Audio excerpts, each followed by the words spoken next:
পৃথিবীতে একজন মানুষই শুধু জানতেন যে তিনি পৃথিবীতে কতদিন বাঁচবেন, সেটা হচ্ছে সাইয়েদনা আদম আলাইহিস সালাম। ওনাকে বলে দেওয়া হয়েছিল তুমি পৃথিবীতে বাঁচবে 1000 বছর। সাইয়েদনা আদমের সামনে অনেকগুলো রুহু রাখা হলো।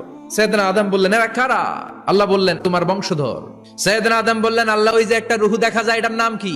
এটা তোমার ছেলে দাউদ, সে দুনিয়াতে নবী হয়ে আসবে। সাইয়েদনা আদম বললেন মাবুদ আমার ছেলে দাউদের কত বছর হায়াত আপনি দিয়েছেন? আল্লাহ বললেন মাত্র 40 বছর। সাইয়েদনা আদম বললেন মাবুদ এত ফুটফুটে সুন্দর আমার ছেলে দাউদ মাত্র 40 বছর দিলেন কেন? আল্লাহ আপনি বাড়ায় দেন, আল্লাহকে বাড়ানো যাবে না, লেখা হয়ে গেছে। সাইয়েদনা আদম বললেন আমার 1000 বছর থেকে 60 বছর আমি আমার ছেলেরে দিয়ে দিলাম। আর আদম আলাইহিস সালাম পেয়েছিলেন 1000 বছর, 60 কমে গেলে রইল কত? 940 বছর পৃথিবীতে থাকার পরে মালাকুল মাউত চলে এসেছে। এসে বলল জিইতু আন আকবাদা রূহাক, রূহ কবজ করতে আসছি। আদম আলাইহিস সালাম বললেন রূহ কবজ করতে আসছো মানে? আমি বাঁচবো তো 1000 বছর।